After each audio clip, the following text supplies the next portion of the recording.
Shalom, selamat pagi saudara-saudara yang dikasihi Tuhan. Puji Tuhan, semua hanya kasih karunia Tuhan jika kita ada pada hari yang baru ini. Sungguh luar biasa kasih karunia-Nya. Bicara tentang kasih karunia, saya ingat tentang perjalanan Musa memimpin bangsa Israel keluar dari Mesir, di mana Musa telah mendapat kasih karunia dari Tuhan. Mari kita lihat Bilangan 33 ayat 13. Musa berkata kepada Tuhan, "Sekarang jika aku mendapat kasih karunia di hadapan-Mu, beritahu aku kiranya jalan-Mu, sehingga aku mengenal Engkau, supaya aku tetap mendapat kasih karunia di hadapan-Mu. Ingatlah bahwa bangsa ini umat-Mu." Dari ayat ini kita bisa melihat bahwa Musa mengerti dan menyadari betul betapa pentingnya kasih karunia yang Tuhan berikan. Itulah yang ia butuhkan. Dan Musa tidak mau kehilangan kasih karunia itu. Musa ingin agar kasih karunia itu tetap ada padanya. Sehingga Musa meminta kepada Tuhan untuk Tuhan memberitahu Musa jalan Tuhan. Bagaimana Tuhan supaya aku dapat mengenal Tuhan dan tetap mendapat kasih karunia tersebut. Dari ayat ini kita bisa melihat ada hubungan erat antara mengenal Tuhan dan mendapat kasih karunia. Jika Musa meminta untuk Tuhan menunjukkan jalan agar Musa mengenal Tuhan dan supaya tetap mendapat kasih karunia, namun bagi kita tidak seperti itu. Kita belum memintanya, Tuhan sendiri yang berinisiatif agar semua manusia bisa mengenal dan mendapat kasih karunia itu. Tuhan memberitahu jalannya kepada kita seperti yang Musa minta. Jalannya bagaimana agar mengenal Tuhan dan menerima kasih karunia.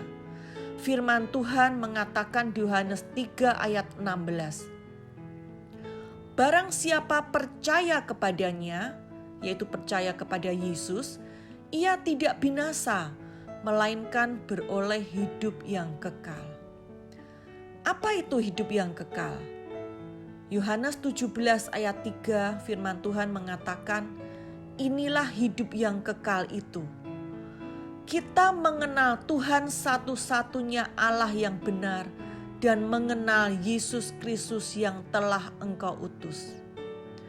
Ternyata yang Alkitab maksud dengan hidup yang kekal adalah tentang pengenalan akan Tuhan. Hal ini bicara tentang hubungan, ada relationship di situ.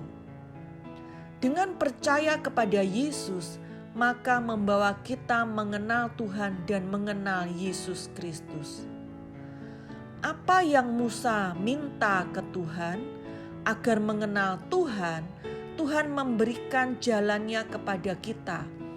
Untuk itu Yesus datang agar kita dapat mengenalnya dan menerima kasih karunia.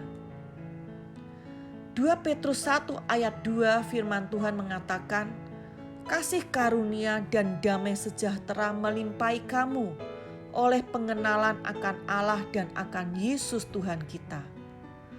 Ternyata Musa tahu betul hubungan pengenalan akan Tuhan dengan kasih karunia. Di ayat ini mengatakan kasih karunia tidak hanya tetap kita terima seperti yang Musa minta, bahkan kasih karunia itu dapat berlipat ganda, dapat berlimpah-limpah, sejalan dengan semakin kita mengenal Tuhan. Tidak hanya kasih karunia saja yang berlimpah-limpah, namun juga damai sejahtera juga berlimpah. Wow, ini luar biasa saudara-saudara. Kita yang sudah percaya Yesus sebagai Tuhan dan Juru Selamat kasih karunia dan damai sejahtera sudah ada pada kita. Mari kita meluangkan waktu bersekutu dengan Tuhan, membaca dan merenungkan firman-Nya, mendengar apa yang Tuhan katakan, sehingga kita semakin mengenal Dia dan kasih karunia, damai sejahtera yang ada pada setiap kita berlimpah-limpah. Tuhan Yesus memberkati.